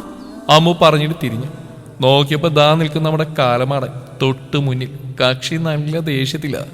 അമ്മു നിന്ന് പരുങ്ങിക്കൊണ്ട് അകത്തേക്ക് നോക്കി പറഞ്ഞു, അനു ഞാൻ പെട്ടടി, നിന്നെ നീ തന്നെ കാത്തോ, ഞാൻ പോണു എന്ന് പറഞ്ഞുകൊണ്ട് അമ്മു തന്റെ ജീവനുമായി ഓടി രക്ഷപ്പെട്ടു. ഇതൊന്നും അറിയാതെ അലമാരിയുടെ മുകളിൽ നിന്നും പുസ്തകം എടുക്കാൻ ആഞ്ഞു പരിശ്രമിച്ചുകൊണ്ടിരിക്കുകയായിരുന്നു നമ്മുടെ പാവം അനു. അവൾ അറിഞ്ഞിരുന്നില്ല കലിപ്പം പോലീസിന്റെ അണ്ണാക്കിലാണ് അവൾ കോലിട്ട് കുത്തിക്കൊണ്ടിരിക്കുന്നതെന്ന്. ഏന്തി വലിഞ്ഞെന്ന പെണ്ണിന്റെ ചെവിക്കല്ല് പൊട്ടുന്ന രീതിയിൽ തന്നെ കലിപ്പം പോലീസ് അലറിക്കൊണ്ട് വിളിച്ചു, ആരുടെ അമ്മയ്ക്ക് പിണ്ട വെക്കലാണ്ട് നീ മുകളിലോട്ട് വലിഞ്ഞേറുന്നത്, മാറി കയറി ഇറങ്ങി താഴെ. പ്രതീക്ഷിക്കാതെയുള്ള അവന്റെ അലർച്ചയിൽ അവളുടെ നിൽപ്പിന്റെ താളം തന്നെ തെറ്റിപ്പോയി. സ്റ്റൂളിൽ നിന്ന് ഉരുണ്ട് താഴേക്ക് വീഴുന്ന അവളെ താങ്ങാനായി അവൻ മുന്നോട്ട് പാഞ്ഞു. അവളെ താങ്ങിയെങ്കിലും വീഴ്ച രണ്ടാളും ഒരുമിച്ചായിരുന്നു. അവന്റെ നെഞ്ചിലായി അവളും അവളുടെ അടിയിലായി അവനും. വീഴ്ചയിൽ പോലും അവൻ അലറി, എഴുന്നേറ്റ് മാറി. പേടിയോടെ ചാടി എഴുന്നേറ്റവൾ വീണ്ടും കൈവഴുതി അവന്റെ നെഞ്ചിലായി വന്ന് വീണു. അപ്പോഴായിരുന്നു അവളുടെ മാറിടങ്ങളിലെ മൃദുലത അവന്റെ നെഞ്ചിലായി ഇടിച്ചു നിന്നതും. കണ്ണുകളൊന്ന് മുറുക്കെ അടച്ചുപോയി. ആദ്യമായി അറിഞ്ഞ പെൺ ശരീരത്തിന്റെ ചൂടിലും ചൂരിലും അനുഭൂതിയിലും അവനങ്ങനെ ലയിച്ചു പോയി. ഒരു പേടിയോടെ അവൾ ആ നിമിഷം എഴുന്നേറ്റ് ഓടിയിരുന്നു. അവൾ പോയത് അവനൊന്ന് ചാടി എഴുന്നേറ്റു. അവൻ അവന്റെ നെഞ്ചൊന്ന് തടവി നോക്കി. അവളുടെ മാറിന്റെ ചൂട് അപ്പോഴവിടെ തങ്ങി നിൽക്കുന്നതായി അവൻ അനുഭവപ്പെട്ടു. കുറച്ചു സമയം എന്ത് ചെയ്യണമെന്നറിയാതെ അവൻ ബെഡിൽ തളർന്നിരുന്നു. എന്നാൽ അനു അവളുടെ റൂമിൽ ഒരു പകപ്പോടെ നിൽക്കുകയായിരുന്നു. കഴിഞ്ഞുപോയ നിമിഷങ്ങൾ അവൾ ഓർത്തെടുത്തു. കാരിരുമ്പ് പോലെയുള്ള ഒരു പുരുഷന്റെ മാറിലേക്ക് താൻ ചെന്ന് വീണപ്പോൾ തനിക്ക് എന്താണ് തോന്നിയത്? താൻ അങ്കിളെന്ന് വിളിച്ചുകൊണ്ട് ഒട്ടിച്ചേർന്ന ആ നെഞ്ചിലിരുന്ന ഒരു കാലമുണ്ടായിരുന്നു. എന്നാൽ ഇപ്പോൾ തനിക്കതിന് സാധിക്കുകയില്ല. താനിപ്പോൾ പൂർണ്ണ വളർച്ചയെത്തിയ ഒരു പെണ്ണാണ്. അതുകൊണ്ടല്ലേ ആ മാറിലേക്ക് താൻ ചെന്ന് വീണപ്പോൾ തനിക്ക് മറ്റെന്തോ വികാരം തോന്നിപ്പോയത്? അവരിരുവരുടെയും ജീവിതത്തിലെ സുഖമുള്ള ആദ്യത്തെ വീഴ്ചയായിരുന്നു അത്. പെട്ടെന്നാണ് അനുവിന് അമ്മുവിന്റെ ഓർമ്മ വന്ന്. തന്നെ ആ കാലിന്റെ മുന്നിലിട്ട് കൊടുത്തിട്ട് അവൾ എങ്ങോട്ടാണ് പോയത്? എന്തായാലും അവിടെ നാളെ വരട്ടെ, വെച്ചിട്ടുണ്ട് ഞാൻ. എന്നാൽ രാത്രി രണ്ടുപേരെയും ഭക്ഷണം കഴിക്കാൻ ദേവികമ്മ മുറിയിൽ പോയി വിളിച്ചതിന് ശേഷമാണ് രണ്ടാളും ഡൈനിങ് സെക്ഷനിലേക്ക് വന്ന്. അനു പേടിയോടെയാണ് ഭക്ഷണം കഴിക്കാൻ വന്ന്. അവൾക്ക് അവനെ നോക്കാനുള്ള ധൈര്യം പോലും ഉണ്ടായില്ല. എന്നാൽ അവനാണെങ്കിലോ ഭക്ഷണം കഴിച്ചിട്ട് മറ്റൊന്നും നടക്കാത്ത രീതിയിൽ എഴുന്നേറ്റ് റൂമിലേക്ക് തന്നെ പോയി. അവൻ എഴുന്നേറ്റ് പോകുന്നവരെയും അവളുടെ കണ്ണുകൾ അവന്റെ മുഖത്ത് തന്നെയായിരുന്നു. എന്നാൽ തിരിച്ചൊരു നോട്ടം പോലും തനിക്ക് അവൻ നൽകിയിരുന്നില്ലെന്നാണ് സത്യം. തനിക്ക് എന്താണ് അവനോട് തോന്നുന്നത്? എന്തോ ഒരു സുഖമുള്ള അനുഭൂതി അവനെ കാണുമ്പോൾ തൻ്റെ ഉള്ളിൽ നിറയുന്നതായി അവൾക്ക് തോന്നിപ്പോയി. ഒരു 40 വയസ്സുകാരനെ ഒരു 18 വയസ്സുകാരി പ്രണയിച്ചാൽ എന്തായിരിക്കും അതിന് പറയുന്നത്? അദ്ദേഹത്തിൻ്റെ മകളാവാനുള്ള പ്രായമേ ഉള്ളൂ തനിക്ക്. അത് തനിക്ക് അറിയാവുന്ന കാര്യമാണ്. എല്ലാം അറിഞ്ഞു വെച്ചുകൊണ്ട് തന്നെ താൻ എന്തിനാണ് മറ്റൊരു രീതിയിൽ ചിന്തിക്കുന്നത്? എന്നാൽ ഇതിൻ്റെ പേരാണോ പ്രണയം എന്നുപോലും അവൾ ചിന്തിച്ചു പോയി. രാവിലെ തനിക്ക് വന്ന ഫോൺ കോളിൽ നിന്ന് വ്യക്തമായിരുന്നു സ്റ്റേഷൻ പരിധിയിൽ വരുന്ന ക്രിമിനലുകളെ സമാധാന ചർച്ചയ്ക്ക് വിളിച്ചിരിക്കുന്നതെന്ന്. ഒരുപക്ഷെ ഒരു നാടിന്റെ തന്നെ നന്മയ്ക്ക് വേണ്ടിയാണ് തന്റെ മേലുദ്യോഗസ്ഥർ ഇങ്ങനെയൊരു തീരുമാനമെടുത്തത്. എന്തായാലും താൻ അത് അറ്റൻഡ് ചെയ്തേ പറ്റൂ. ധൃതിയിലായിരുന്ന അവൻ പോലീസ് യൂണിഫോമിൽ താഴേക്ക് ഇറങ്ങി വന്ന്. എന്നാൽ വരുന്ന വരവിൽ കണ്ട കണി അത്യുഗ്രനായിരുന്നു. ഉറക്കച്ചടവോടെ വായിൽ ബ്രഷും കുത്തിക്കയറ്റി സ്കേർട്ട് മുട്ടിന് മുകളിൽ പൊക്കി കുത്തിയെടുത്ത് മൊബൈൽ ഫോണിൽ ഡപ്പാങ്കുത്ത് പാട്ടും വെച്ച് ഡാൻസ് കളിക്കുന്ന അനുവിനെ കണ്ടതും ദേഷ്യം അവന്റെ ഉച്ചസ്ഥായിൽ എത്തിയിരുന്നു. കണ്ണുകളൊന്ന് മുറുക്കി അടച്ച് അവന്റെ ദേഷ്യം നിയന്ത്രിച്ചുകൊണ്ട് അവനെ നലറി, അളകുന്നെന്താ? എന്നാൽ അവന്റെ ആ വിളിയുടെ ശബ്ദം ടപ്പാങ്കൂത്ത് പാട്ടിൽ ലയിച്ചെന്ന് അവൾ കേട്ടില്ല. ദേഷ്യമൂർത്തന്യ അവസ്ഥയിലെത്തി നിന്ന് അവൻ കൈനൂത്ത് അവിടെ കരണ നോക്കിയെന്ന് പൊട്ടിച്ചു. ഇത് കണ്ടു വന്ന അമ്മുവും ദേവികമ്മയും തരിച്ചു നിന്നു. പെൺപിള്ളേരായ കുറച്ച് അടക്കൊതുക്കം വേണം. ഈ നിന്റെ ബാംഗ്ലൂർ സിറ്റി അല്ല. നിന്റെ ഇമാതിരി കോപ്പറാങ്ങളെല്ലാം അതവിടെ ബാംഗ്ലൂരില് നിന്റെ വീട്ടില്. ഇത് എന്റെ വീടാ. ഇവിടെ പാലിക്കേണ്ട ചില മര്യാദകളുണ്ട്. അതിനനുസരിച്ച് ഇവിടെ നിന്നാ മതി, മനസ്സിലായോ? എന്ന് പറഞ്ഞുകൊണ്ട് അവൻ കാറ്റുപോലെ വേഗത്തിൽ പുറത്തേക്ക് പോയി. ഒരു നിമിഷം എന്താണ് അവിടെ സംഭവിച്ചെന്നറിയാതെ അവന് കണ്ണുകൾ നിറച്ച് നിന്നു. അവന്റെ അടികൊണ്ട കവിൾ നീര് വെച്ച് വീങ്ങിയിരുന്നു. ചുണ്ടുകൾ അല്പം പൊട്ടി ചോരയിനിഞ്ഞു. ഇത് കണ്ട ദേവകിയമ്മ അവൾ പിടിച്ച് ചെയറിലിരുത്തിയതിനു ശേഷം അല്പം ചൂടുവെള്ളത്തിൽ തുണി മുക്കി പിഴിഞ്ഞ് കവിളിന് ചൂട് കൊടുത്തുകൊണ്ടിരുന്നു. ദേവകിയമ്മ പോയ ശേഷം അനുമുറിയിൽ തനിച്ചായ നിമിഷം അമ്മ അവിടേക്ക് വന്നു. എന്നിട്ട് പറഞ്ഞു, അയ്യോ പാവം, ആ കാലനടിച്ച് ഷേപ്പ് മാറ്റി വെച്ചേക്കുന്ന കണ്ടോ? പാണ്ടിലോറിയുടെ അടി കയറിയ തവളയെ പോലെയുണ്ട്. മേക്രോം അവള് പോയേക്കുന്നു ഡപ്പാങ്കൂത്ത് കളിക്കാൻ. അതോ കാലമാരുടെ മുമ്പിൽ. ഇതിലും ഭേദം നിനക്ക് വിഷം തിന്നതായിരുന്നു. അമ്മുവിന്റെ പറച്ചിലേട്ട് അനുവിന് ചിരി വന്നെങ്കിലും ചിരിക്കാൻ പാകത്തിലായിരുന്നില്ല അവരുടെ മുഖം. അനു മനസ്സിൽ ചിന്തിച്ചു. അടിച്ചണപ്പല്ല അണ്ണാക്കിലിട്ട് വന്നില്ലേ ആ കാലൻ. ചുണ്ടുകൾ പൊട്ടിയോണ്ട് മര്യാദക്ക് വായിലേക്ക് എരിവുള്ളൊന്ന് വെക്കാൻ കൂടി കഴിയുന്നില്ല. പട്ടിണിയാണോ ദൈവമേ എനിക്കിന്ന്. ഏതായാലും ഒരാഴ്ച കഴിഞ്ഞ് കോളേജ് ഓർക്കുന്ന കാര്യമായി. ഇല്ലെങ്കിൽ മോന്തയും വെച്ചുകൊണ്ട് എങ്ങനെ ഞാൻ കോളേജിലേക്ക് എഴുന്നള്ളും? ഇനിയുള്ള 3 വർഷങ്ങൾ ഇവിടെ തനിക്ക് നരകമാണോ? അനു അവളോട് തന്നെ ചോദിച്ചു പോയി. ഉച്ച അടുത്തപ്പോഴേക്കും കൗളിലെ നീര് ചൊക്കി തുടങ്ങിയിരുന്നു. എന്നാൽ ചുണ്ടിന്റെ ആ പൊട്ടലൊരു മുറിവായി തന്നെ അവിടെ കാണപ്പെട്ടു. ഉച്ചക്ക് തനിക്ക് എരിവുള്ള ഭക്ഷണം തരാതെ പച്ചക്കഞ്ഞി മാത്രമായി ദേവകിയമ്മ കോരിത്തന്ന്. ഇനി തനിക്ക് കഞ്ഞി കോരിത്തരുന്ന കണ്ടുകൊണ്ട് വന്ന ആ കാരൻ തന്നെ എടുത്തിട്ട് അലക്കൂ എന്നായിരുന്നു അനുവിന്റെ അപ്പോഴത്തെ ഭയം. സന്ധ്യയോടടുത്തപ്പോൾ അമ്മു ടാറ്റാ ബൈ ബൈ പറഞ്ഞ് അനുവിന്റെ അടുക്കൽ നിന്നും പോയി. സൂക്ഷിച്ചിരിക്കണമെന്നും കാലമാണ് രാത്രി വന്നാൽ കുരുത്തക്കേടൊന്നും ഒപ്പിക്കരുതെന്ന് താക്കീത് ചെയ്തിട്ടായിരുന്നു അമ്മ അവിടുന്ന് സ്ഥലം വിട്ടത്. ഇനി കോളേജ് തുറക്കാൻ ഒരാഴ്ച കൂടിയേ ഉള്ളൂ. കോളേജ് തുറന്നാൽ ഇനി അമ്മു തന്റെ കൂടെ ഇവിടെ തന്നെ ആയിരിക്കും താമസം. തനിക്കിട്ടുന്ന അടിപങ്കിട ഒരാളുടെ ആയി എന്നോർത്ത് സമാധാനിച്ചു അനു. രാത്രി 7:30 കഴിഞ്ഞപ്പോഴായിരുന്നു ശ്രീനന്ദിന്റെ കാറ് വീടിനുമ്പിൽ എത്തിയത്. കാറിന്റെ ശബ്ദം കേട്ടതും ഒരു പകപ്പോടെ അവൾ ദേവകിയമ്മയുടെ പുറകിലേക്കായി മറഞ്ഞു നിന്നു. അടി ഏത് സൈഡിൽ കൂടിയാ വരുന്നതെന്ന് പറയാൻ പറ്റില്ലല്ലോ എന്ന ചിന്തയായിരുന്നു അവൾ മറിഞ്ഞിരിക്കാൻ കാരണം. എന്നാൽ അവൻ ഹാളിലേക്ക് വന്ന് ദേവകിയമ്മയോട് ചായ എടുത്തു വെക്കാൻ ആവശ്യപ്പെട്ടുകൊണ്ട് റൂം ലക്ഷ്യമാക്കി ഫ്രഷ് ആവാൻ വേണ്ടി നടന്നു പോകുന്നതിനിടയിലും അവളെ ഒന്ന് തിരിഞ്ഞു നോക്കി. വീർത്ത കവിളും പൊട്ടിയ ചുണ്ടുമായി നിൽക്കുന്നവളെ കണ്ടപ്പോഴായിരുന്നു രാവിലത്തെ സംഭവം എൻ്റെ മനസ്സിലേക്ക് വന്ന്. വല്ലാത്തൊരു വിഷമം തോന്നിയെങ്കിലും അവനത് പുറത്തു കാണിച്ചില്ല. അപ്പോഴത്തെ ദേഷ്യത്തിന് ചെയ്തു പോയതാണ്. എന്നാൽ അവളുടെ കുഞ്ഞുമുഖത്തെ ഇത്രയും മുറിപ്പെടുത്തുമെന്ന് താൻ ഒരിക്കലും കരുതിയിരുന്നില്ല. എന്തുകൊണ്ടോ അവളുടെ വിഷമഭരിതമായ മുഖം അവൻ അലട്ടിക്കൊണ്ടിരുന്നു. 15 മിനിറ്റ് കഴിഞ്ഞപ്പോൾ ചായ കുടിക്കാൻ വേണ്ടി ഫ്രഷായി അവൻ ഡൈനിങ് സെക്ഷനിൽ എത്തിയിരുന്നു. ചെയർ നീക്കിയിട്ടിരുന്നെങ്കിലും അവന്റെ കണ്ണുകൾ ചുറ്റുമൊന്ന് വീക്ഷിച്ചു. അമ്മ ചായയുമായി വന്നെങ്കിലും അവൾ അവിടെയെങ്കിലും കാണാൻ കഴിഞ്ഞതുമില്ല.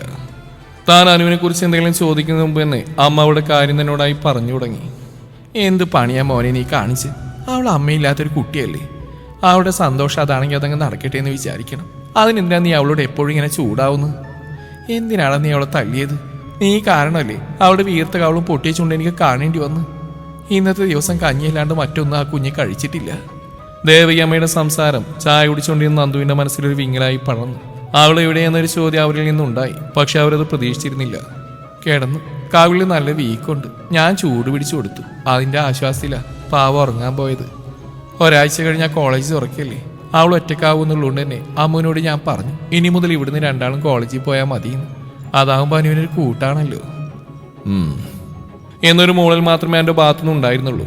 വേഗം തന്നെ അവൻ സ്റ്റെപ്പ് കയറി അവൻ്റെ മുറി ലക്ഷ്യമാക്കി നടക്കുമ്പോഴും അവളെ ഒന്ന് കാണണമെന്ന ആഗ്രഹം അവൻ്റെ ഉള്ളിലുണ്ടായിരുന്നു. കൊച്ചു പിള്ളേരല്ലേ, എന്തെങ്കിലും ഒരു സ്വാതന്ത്ര്യം കൊടുത്താൽ അവർ തലയിൽ കയറുന്നുള്ള ഒറ്റ വാശി പുറത്താ കർക്കശക്കാരനായി അവൻ്റെ മുമ്പിൽ നിൽക്കുന്നത്. എന്നാൽ ഇന്ന് താൻ ചെയ്തത്തിരി കൂടിപ്പോയി എന്ന് അവന് തന്നെ ഉറപ്പുണ്ടായിരുന്നു. അതുകൊണ്ടാവാം അവളുടെ മുറി കണ്ടപ്പോൾ അവളെ ഒന്ന് കാണണമെന്ന് അവൻ മനസ്സിൽ ഉറപ്പിച്ച് വാതിൽ ചാരിയിരുന്നുകൊണ്ട് തന്നെ തുറന്ന് അകത്ത് കയറി ഒറ്റ നോട്ടത്തിൽ കണ്ടു നിഷ്കളങ്കമായി കിടന്നുറങ്ങുന്നവളെ. കവിളുകൾ വീർത്ത് ചുമന്ന് കിടപ്പുണ്ട്. ചുണ്ടുപൊട്ടി അല്പം രക്തം കിഴിഞ്ഞ പാട് ഉണങ്ങിയിരിക്കുന്നു. വല്ലാത്തൊരു സങ്കടം തോന്നിപ്പോയവന്. അവളുടെ അരികിൽ കട്ടിലായി ഓരം ചേർന്നിരുന്നവൻ അവന്റെ വലത് കൈ അവളുടെ വീർത്ത് ചുമന്ന കവിളുകളിൽ ഒന്ന് സ്നേഹത്തോടെ തലോടിപ്പോയി. അവളുടെ പൊട്ടിയ ചുണ്ടിൽ അവന്റെ കാരിരുമ്പ് പോലുള്ള പെരുവിരലൊന്ന് തൊട്ടതും വേദനിച്ചുകൊണ്ട് എരിവലിച്ചവൾ. എന്നാൽ അവളുടെ ആ ചുണ്ടുകളുടെ മാർദ്ദവം അവന്റെ തലച്ചോറിനെ പോലും ചൂട് പിടിപ്പിക്കുന്ന പോലെ തോന്നി. അവളുടെ ചുണ്ടുകളിൽ തൊട്ടപ്പോഴുള്ള അനുഭൂതി താൻ അവളിൽ നിന്നുമാണ് അറിഞ്ഞതും. ഒരു നിമിഷം ചിന്തയിലാണ്ടിരുന്നവന്റെ മുമ്പിൽ ചെരിഞ്ഞിടി നിന്നവളൊന്ന് മലന്നു കിടന്നു. ഒരു പകപ്പോടെ അവന്റെ മുമ്പിൽ തെളിഞ്ഞ ആ കാഴ്ച സത്യമാണോ എന്നറിയാൻ കണ്ണി ചിമ്മി നോക്കിയവൻ. അതെ, തനിക്ക് മുന്നിൽ വെളിവായ അവളുടെ ആലിലെ വയറും സ്ഥാനം തെറ്റിയ ധാവണിക്കുള്ളിലെ അവളുടെ മൃദുലതയും അവനൊരിക്കലേ നോക്കിയുള്ളൂ. ആ നോട്ടം ശരിയല്ലെന്ന പൂർണ്ണ ഉറപ്പുള്ളതുകൊണ്ട് വേഗം തന്നെ ആ മുറി വിട്ടു പോയവൻ. എന്നാൽ ഇതൊന്നും അറിയാതെ സുഖനിദ്രയിലായിരുന്നു അനു. തന്റെ മുറിയിൽ ലാപ്പിനുള്ളിൽ എന്തൊക്കെയോ ഫയലുകൾ ടൈപ്പ് ചെയ്ത് കയറ്റുകയായിരുന്നു അവൻ. ധൃതിയുള്ള ജോലിയായതിനാൽ സമയം പോയതുകൂടി അവൻ അറിഞ്ഞില്ല. രാത്രി 10:30 ഭക്ഷണം കഴിക്കാൻ ദേവകിയമ്മ അവന് വിളിക്കാൻ വന്നു. രാത്രിയിൽ അവർ അമ്മയും മകനും മാത്രമായി ഭക്ഷണം കഴിച്ചിരിക്കുമ്പോൾ അവൻ മനസ്സോർന്ന് പറഞ്ഞു, ഈടെയായി അമ്മയുടെ കറികൾക്കെല്ലാം എന്ത് രുചിയാണെന്ന്. ഒരുപാട് കഷ്ടപ്പെടുന്നുണ്ടോ ഈസികള്? നമുക്ക് വേണമെങ്കിൽ ഒരു സർവന്റ് വെക്കാം. ഇനിയിപ്പോൾ അവർ കോളേജിൽ പോകാൻ തുടങ്ങിയല്ലേ. എന്ത് കഷ്ടപ്പാടാ മോനെ. നമ്മൾ രണ്ടുപേരും ഉള്ളപ്പോൾ ചെയ്യുന്ന പോലെ രണ്ടുപേരും കൂടി വരുന്നു, അത്രയല്ലേ ഉള്ളൂ. ആട്ടെ, 2 പെൺകുട്ടികളുള്ളതല്ലേ, എന്തെങ്കിലുമൊക്കെ അടുക്കള സഹായം ചെയ്തു തരാൻ പറയണം. അന്യ വീട്ടിൽ പോയി ജീവിക്കേണ്ടതല്ലേ അവൻ പറഞ്ഞു. അത് കേട്ട് ദേവി നമുക്ക് ചിരി വരുന്നു. ഈ പറയുന്നതാരാ? പെണ്ണ് കേട്ടാൻ മടിയുള്ളവനോ? കുടുംബജീവിതത്തെ പറ്റി വാചാലനാവുന്നു. ഊണ് കഴിച്ച് കൈ കഴുകി അവനവന്റെ മുറിയിലേക്കും ദേവി അവരുടെ മുറിയിലേക്കും പോയി. പിറ്റേന്ന് അന്ന് ഡ്യൂട്ടിക്ക് പോയതിനു ശേഷമായിരുന്നു അനു ഭക്ഷണം കഴിക്കാനായി ഡൈനിങ് സെക്ഷനിലേക്ക് വന്നു. അനു ദേവകിയമ്മയെ വിളിച്ചു. അപ്പിയമ്മ, നമ്മുടെ കരിപ്പം പോലീസ് എന്നാ പെണ്ണ് കേട്ടാത്ത്, നമുക്കൊന്ന് കെട്ടിച്ചാലോ? വയസ്സായി വരില്ലേ, പെൻഷൻ വാങ്ങിച്ചാൽ കഞ്ഞി വെച്ച് കൊടുക്കാൻ ആള് വേണ്ടേ? ഇത് കേട്ട് ദേവകിയമ്മ പറഞ്ഞു, എന്റെ പൊന്നു മോളെ, നടക്കുന്ന കാര്യം വല്ലതും പറഞ്ഞു. ഇന്നലെ നിനക്കിട്ടി അടിയുടെ ചൂടി ഇപ്പോഴും മറന്നിട്ടില്ലല്ലോ അല്ലേ? അത് കേട്ട് അമ്മു പറഞ്ഞു, അതിനി ആര് പെണ്ണുകൊടുക്കാനാ? മൂക്കിൽ പല്ലു വന്നു, തലയിൽ മുടി നരച്ചു തുടങ്ങി, തലയിൽ ഡൈ അടിച്ച് നടക്കാൻ കിളവൻ, എന്നിട്ടൊരു 6 പേരും കലിപ്പം പോലീസ്. പിന്നെ അങ്ങേരെ കണ്ട കിളവനാണെന്ന് പറയൂല, ഒടുക്കത്തെ ഗ്ലാമറല്ലേ കലിപ്പം പോലീസിന്. അമ്മുവിന്റെ വർത്താനം കേട്ട് ദേവകിയമ്മ ചിരിച്ചുപോയി. എന്നാലും നമുക്കൊന്ന് തപ്പി നോക്കിയാൽ ഒരു പെണ്ണിനെ, അനു പറഞ്ഞു. ഇതിപ്പോ നിനക്കായാലും അനു ചേട്ടായി കെട്ടിക്കത്ര നിർബന്ധം? ഒരു കാര്യം ചെയ്യും, നീ തന്നെ അങ്ങോട്ട് കെട്ടിക്കോ, നിന്റെ മുറച്ചെറുക്കനല്ലടി, പിന്നെ അല്പം പ്രായം, അത് നീ അങ്ങ് ക്ഷമിച്ചാ മതി. അമ്മുവിന്റെ സംസാരം കേട്ടതും ദേവകിയമ്മ അനുവും പൊട്ടിച്ചിരിച്ചു. എന്നാൽ അമ്മുവിന്റെ വാക്കുകൾ അനുവിന്റെ മനസ്സിലൊരു കുളിർമഴ തന്നെ പെയ്യിച്ചു. ഇത് കേട്ടാനും ദേവകിയമ്മയോട് ചോദിച്ചു, അപ്പിയമ്മേ, ഞാൻ കെട്ടിക്കോട്ടെ കലിപ്പം പോലീസിനെ, എനിക്ക് തരുമോ? ഇത് കേട്ട് ദേവകിയമ്മ അനുവിന്റെ സംസാരം ഒരു തമാശയാണൊക്കെ എടുത്തുകൊണ്ട് പറഞ്ഞു, നീ എടുത്തോ എന്റെ മോനെ, നീ എന്റെ മരുമകളായിട്ട് വരുന്ന എനിക്ക് ഒരുപാട് സന്തോഷമേ ഉള്ളൂ. പക്ഷേ നിങ്ങളെ കണ്ടാൽ പറയില്ലെങ്കിലും പ്രായം കൊണ്ട് അച്ഛനും മോളാണെന്ന് പറയല്ലോ. ദേവകിയമ്മ പറയുന്ന കേട്ട് അനുവിന്റെ മനസ്സിൽ വല്ലാത്തൊരു കുണ്ഠിതം തോന്നി. തന്റെ ചെയറിലിരുന്ന് കണ്ണുകൾ അടച്ചിരുന്നവന്റെ കൺമുമ്പിലേക്കായി അനുവിന്റെ പൊട്ടിയ ചുണ്ടുകൾ കാണാതെ കണ്ടു അവൻ. ആ മുറിയിലെ നിശബ്ദതയെ കീറി മുറിച്ചുകൊണ്ട് കടന്നു വന്ന ബൂട്ട്സിന്റെ ശബ്ദമാണ് അവന്റെ കണ്ണുകൾ തുറപ്പിച്ചത്. തന്റെ മുന്നിലേക്ക് ഷീറ്റ് നീട്ടി നിൽക്കുന്ന ആനന്ദിനെയാണ് അവൻ കണ്ടത്. ഇതാ കൊലയപ്പെട്ട പെൺകുട്ടിയുടെ പോസ്റ്റ്മോർട്ടം റിപ്പോർട്ടാണ്. ഇതിൽ വ്യക്തമായി തന്നെ പറയുന്നുണ്ട് ആ പെൺകുട്ടിയെ ശ്വാസം മുട്ടിച്ചാണ് കൊലപ്പെടുത്തിയത്. അവളുടെ ഭർത്താവ് തന്നെയാണ് കൊലയാളി. ഇനി കൊല ചെയ്തിട്ടുള്ള ശക്തമായിട്ടുള്ള എവിഡൻസ് ആണ് വേണ്ടത്. ഇതിന്റെ അന്വേഷണ ചുമതല ആനന്ദിന്റെ ആയതുകൊണ്ട് എത്രയും വേഗം എവിഡൻസ് കണ്ടുപിടിച്ച് ആ പെൺകുട്ടിയുടെ മരണത്തിന്റെ കാരണക്കാരൻ ഭർത്താവാണ് കൊല ചെയ്തതെന്ന് തെളിയിച്ച് കേസ് ക്ലോസ് ചെയ്യുന്നതായിരിക്കും നല്ലത്. നന്ദു പറഞ്ഞു. യെസ് സർ, സത്യം ഞാൻ പുറത്തുകൊണ്ടുവരും എന്ന് പറഞ്ഞുകൊണ്ട് നന്ദുവിനെ സല്യൂട്ട് അടിച്ച ശേഷം അവൻ അവിടെ വിട്ട് ഇറങ്ങിപ്പോയി. ഇതേ സമയം ദേവകിയമ്മയും അനുവും അമ്മും കൂടി ഉച്ചക്കത്തിലേക്കുള്ള ഊണുണ്ടാക്കിയായിരുന്നു. അപ്പോഴാണ് നമ്മുടെ അനു രഹസ്യമായി അമ്മുവിന്റെ കാതിൽ പറഞ്ഞു, ഞാൻ ഇന്ന് നമ്മുടെ കരിപ്പം പോലീസിനോട് കല്യാണക്കാരും പറയും. നല്ല കാര്യം, പാള വെച്ച് കെട്ടിക്കൊണ്ടുപോകണം. കരിപ്പം പോലീസിന് മുന്നിലേക്ക് പറഞ്ഞിറങ്ങാൻ, അല്ലെങ്കിൽ നിന്റെ നടു ചവിട്ടി വെള്ളമാക്കും. അമ്മു പറഞ്ഞ സത്യമാണെങ്കിലും ഒരു കൈ നോക്കാമെന്ന് അനു വിചാരിച്ചു. അങ്ങനെ അവന്റെ വരവിനായി അവൾ കാത്തിരുന്നു. ആകെ ഒരു മുഷിച്ചിലുമായി കാറിൽ നിന്നിറങ്ങുന്നവനെ മുകളിലത്തെ ബാൽക്കണിയിൽ നിന്ന് അവന് കണ്ടിരുന്നു. അമ്മയോട് ചായ എടുത്തു വെക്കാൻ പറഞ്ഞിട്ട് റൂമിലേക്ക് വന്നവനെ അവളും ശ്രദ്ധിച്ചിരുന്നു. അമ്മ പറഞ്ഞത് ശരിയാണ്, പ്രായമുണ്ട്, പക്ഷെ കണ്ടാ പറയില്ല. ലുക്കനല്ലേ കലിപ്പം പോലീസ്. അത് ചിന്തിച്ചപ്പോഴേക്ക് അവളുടെ ചുണ്ടുകളിൽ പുഞ്ചിരി വിരിഞ്ഞിരുന്നു. കുളിച്ച് ഫ്രഷായ ഒരു ട്രാക്ക് പാന്റും ബ്ലാക്ക് ബനിയനും ഇട്ട് താഴേക്ക് ഇറങ്ങുന്നവനെ നോക്കി നിൽക്കുന്ന അനുവിനെ അവനും ശ്രദ്ധിച്ചു. അവളുടെ ആ നോട്ടമാനു വല്ലാത്തൊരു അരോചകമാണ് ഉണ്ടാക്കിയത്.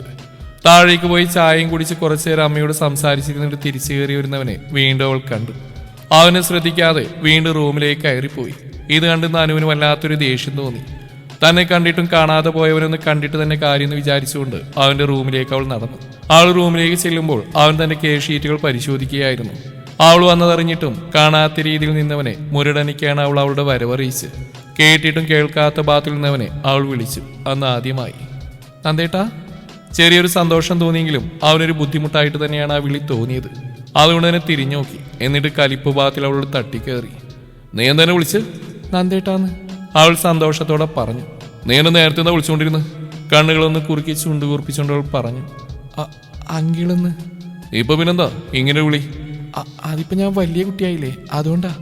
വിക്കിക്കൊണ്ടാനും മറുപടി പറഞ്ഞു. നിന്റെ ചാട്ട എങ്ങോട്ടാണെന്ന് എനിക്ക് മനസ്സിലായി. എന്തെങ്കിലും കയ്യിലുണ്ടെങ്കിൽ അത് കൈ തന്നെ വെച്ചേര്, ഇങ്ങോട്ട് ഇറക്കണ്ട. ഇറക്കാൻ നിന്ന് ആ കരണടിച്ച് ഞാൻ പൊട്ടിക്കും. ഒരെണ്ണം കിട്ടിയത് ഓർമ്മയുണ്ടല്ലോ. നന്ദുവിന്റെ പറച്ചിൽ കേട്ട് കണ്ണു നിറച്ച് നിൽക്കുന്നവളെ അവനൊന്നുകൂടി നോക്കി. എന്നിട്ട് അവിടെ അടുത്തു വന്ന് വിളിച്ചിട്ട് പറഞ്ഞു. മോളെ, നീ കുഞ്ഞാ, ഏറിപ്പോയ 18. ശരീരത്തിൽ ഹോർമോൺ വ്യത്യാസങ്ങൾ ഉണ്ടാകുമ്പോൾ പല ചിന്തകളും മനസ്സിലുണ്ടാവും. അത് വെറും ഇൻഫാക്ച്വേഷനാ, വെറും ചാബല്യങ്ങൾ. ഇപ്പൊ നീ പഠിത്തത്തിൽ ശ്രദ്ധിക്കുക. പഠിച്ചൊരു നിലയിലെത്തി കഴിയുമ്പോൾ നിന്റെ മനസ്സിനും ശരീരത്തിനും യോജിച്ച ഒരാളെ നിന്റെ അച്ഛൻ കണ്ടുപിടിക്കും. അതാണ് നിന്റെ ജീവിതം. ബാക്കിയുള്ളെല്ലാം മിഥ്യാധാരണകളാണ്. നിനക്കിപ്പോൾ എന്നോട് തോന്നുന്നത് എന്താണെന്ന് എനിക്കറിയാം. പക്ഷെ ഒരിക്കലും ഞാൻ നിന്നെ അങ്ങനെ കാണുന്നില്ല, കാണാൻ കഴിയില്ല എനിക്ക്. നമ്മൾ തമ്മിലുള്ള പ്രായ വ്യത്യാസം നിന്റെ അച്ഛൻ്റെ പ്രായ. എനിക്ക് നിന്നെ മറ്റു രീതിയിൽ കാണാൻ കഴിയില്ല. അവളുടെ കുഞ്ഞു മനസ്സ് മനസ്സിലാക്കിയതുപോലെ അവനത് പറഞ്ഞപ്പോൾ മുഖം പൊത്തിപ്പിടിച്ചിരുന്ന് കരയാനാണ് അവൾക്ക് തോന്നിയത്. ആ കരച്ചിലിനിടയിൽ അവൾ പറഞ്ഞു. എനിക്ക് ഇഷ്ടം, എനിക്ക് ഒരുപാട് ഇഷ്ടം. എനിക്ക് നിങ്ങളെ കല്യാണം കഴിക്കണം. എപ്പോഴും ഞാൻ നിങ്ങളെ സ്നേഹിച്ചു പോയി, ഇഷ്ടപ്പെട്ടു പോയി, പ്രണയിച്ചു പോയി. ഇനി എനിക്ക് മറക്കാൻ കഴിയില്ല. ഇനി എന്തൊക്കെ പറഞ്ഞാലും ആരൊക്കെ എന്തൊക്കെ ചെയ്താലും നിങ്ങൾ തന്നെയായിരിക്കും എൻ്റെ കഴുത്തിൽ താലിയിട്ടുന്നത്. അവളുടെ ആ വെളിപ്പെടുത്തിൽ നിന്നും നടുങ്ങിപ്പോയി അവൻ. ആ കുഞ്ഞു മനസ്സിൽ അവളെല്ലാം ഊട്ടിയുറപ്പിച്ച് വെച്ചിരുന്നു തന്നെ പറ്റി. തന്റെ മനസ്സ് കലുഷിതമായത് അവൻ അറിഞ്ഞു. പെട്ടെന്ന് അവൻ അവളുടെ കൈകൾ പിടിച്ച് മുറിക്ക് പുറത്തേക്ക് കൊണ്ടുപോയി നിർത്തിയിട്ട് അവൾക്ക് മുന്നിൽ ആ വാതിലുകൾ കൊട്ടിയടച്ചു. പക്ഷെ അവൾക്കത് തോന്നിയത് അവൾക്ക് മുമ്പിൽ അവന്റെ ഹൃദയം കൊട്ടിയടച്ച പോലെയാണ്. ദിവസങ്ങൾ ഓരോന്നും കൊഴിഞ്ഞു പോയിക്കൊണ്ടേയിരുന്നു. അത് മാസങ്ങളായി മാറുകയും ചെയ്തു. എന്നാൽ അമ്മുവാനും തങ്ങളുടെ കോളേജ് ലൈഫ് എൻജോയ് ചെയ്തുകൊണ്ടിരുന്നു. പുതിയ കൂട്ടുകാർ, പുതിയ ടീച്ചേഴ്സ്, അങ്ങനെ പലതും പുതിയതായിരുന്നു. എന്നാൽ നന്ദു മാത്രം പഴയ പ്രണയവുമായി അവരുടെ മനസ്സിൽ കൂടുകൂട്ടി. വീട്ടിൽ വെച്ചും പൊതുസ്ഥലങ്ങളിൽ വെച്ചും പോലീസ് ഓഫീസറായ ശ്രീനന്ദ് അവരെ കണ്ടാൽ മിണ്ടാതെയായി, ശ്രദ്ധിക്കാതെയുമായി. അവൻ എപ്പോഴും അവന്റെ ഡ്യൂട്ടിയിൽ കർമ്മനിരതനായിരുന്നു. വീട്ടിൽ വന്നാൽ തന്നെ അമ്മയുമായിട്ട് എന്തെങ്കിലും സംസാരിക്കും. അമ്മുവിനെ കണ്ടാൽ മിണ്ടും. എന്നാൽ അനു കൂടെ ഉണ്ടെങ്കിൽ തീരെ നോക്കാറില്ല. ഒരു ദിവസം ക്ലാസ്സിലാത്ത ഞായറാഴ്ചയായിരുന്നു അന്ന്. അമ്മു തന്റെ വീട്ടിലേക്ക് പോയിരുന്നു. അനു തനിച്ചായിരുന്നതിനാൽ അവൾ ആ പരിസരം ചുറ്റിക്കാണാൻ വേണ്ടി പുറത്തേക്ക് ഇറങ്ങിയിരുന്നു. അപ്പോഴാണ് നമ്മുടെ കരിപ്പ് പോലീസ് വലിയ വീടിന്റെ തറവാട്ടുകുളത്ത് കുളിക്കാനായി പോകുന്ന കണ്ട്. പിന്നെ അവളൊന്നും നോക്കിയില്ല, കുളത്തിനരികിലേക്ക് വെച്ച് പിടിച്ചു. തറവാട്ടുകുളത്തിന്റെ വാതിലും കടന്ന് പടികൾ ഓരോന്നായി ചവിട്ടിയിറങ്ങി അവൾ താഴത്തെ തട്ടിലേക്ക് ചെന്നപ്പോൾ കണ്ടു കുളിക്കാനായി തലയിൽ എണ്ണയും തേച്ചൊരു വെള്ളമുണ്ടെടുത്ത് നിൽക്കുന്ന നന്ദുവിനെ. തന്റെ പുറകിൽ ആളനക്കം കേട്ടാണ് നന്ദു തിരിഞ്ഞു നോക്കിയത്. അപ്പോൾ കണ്ടു മുട്ടിന് താഴെയുള്ള ഒരു ബ്ലാക്ക് സ്കേർട്ടും വൈറ്റ് തിൻ ഷർട്ടും ഇട്ട് നിൽക്കുന്ന അനുവിനെ. പെട്ടെന്നാണ് പ്രസന്നമായിരുന്ന അവന്റെ മുഖം ദേഷ്യഭാവത്തിലേക്ക് പോയത്. നീ എന്താ ഇവിടെ എന്ന അവന്റെ ചോദ്യം പതിവ് ഗാംഭീര്യമുള്ളതായിരുന്നു. പേടിച്ചിട്ടാണെങ്കിൽ ധൈര്യപൂർവ്വം തന്നെ അവളും പറഞ്ഞു. നന്ദേട്ടനെ കാണാമെന്നാ. ഇപ്പം എന്നെ കാണുമ്പോൾ നന്നായിട്ട് ഒഴിഞ്ഞുമാറി പോവാറില്ലേ പതിവ്? എനിക്ക് മുഖം തരാറില്ലല്ലോ. എന്നെ അത്രയ്ക്ക് വെറുത്തോ? എന്തിനാ എന്നോട് അകൽച്ച കാണിക്കുന്നത്? എൻ്റെ മനസ്സിലുള്ള ഇഷ്ടം ഞാൻ തുറന്നു പറഞ്ഞു എന്നല്ലേ ചെയ്ത്. അതൊരു തെറ്റാണോ? അവളുടെ ചോദ്യം കേട്ടും ദേഷ്യത്തോടെ തന്നെ അവൻ പറഞ്ഞു. അതിന് നീ എൻ്റെ പുറകെ വരുന്ന കാര്യം എന്താ? ഞാൻ കുളിക്കാൻ വന്നാ? എനിക്ക് കുളിക്കണം. മര്യാദ കയറിപ്പോവാൻ നോക്ക്. ഇല്ല, എനിക്ക് ഉത്തരം കിട്ടാൻ ഞാൻ പോയില്ല. ഇല്ലെങ്കിൽ കുളത്തിൽ ചാടി ഞാൻ ആത്മഹത്യ ചെയ്യും. അപ്പോഴത്തെ ദേഷ്യത്തിന് വായിൽ വന്നാണെങ്കിൽ വിളിച്ചു പറഞ്ഞവൾ. ഇത് കേട്ടവൻ കളിയാക്കിക്കൊണ്ട് പറഞ്ഞു, തൻ്റെ ഉള്ളവളാണ് ചാറടി, കാട്ട് നിന്റെ ഉശിര്. പറഞ്ഞു പോയതാണെങ്കിലും മറ്റൊന്നും നോക്കാതെ ആ കുളത്തിന്റെ ആഴങ്ങളിലേക്ക് അവൾ എടുത്ത് ചാടിയിരുന്നു. പെട്ടെന്ന് അവൾ ചെയ്ത പ്രവൃത്തിയിൽ അവൻ അന്തിച്ചു പോയെങ്കിലും അവളുടെ ഉയിരിനെ രക്ഷിക്കാൻ വേണ്ടി അവനും കൂടെ ചാടിയിരുന്നു. കുളത്തിന്റെ ആഴങ്ങളിലേക്ക് ഊളിയിട്ട് പോയവളെ അവൻ കൈകളിൽ കോരിയെടുത്ത് നീന്തി കയറി.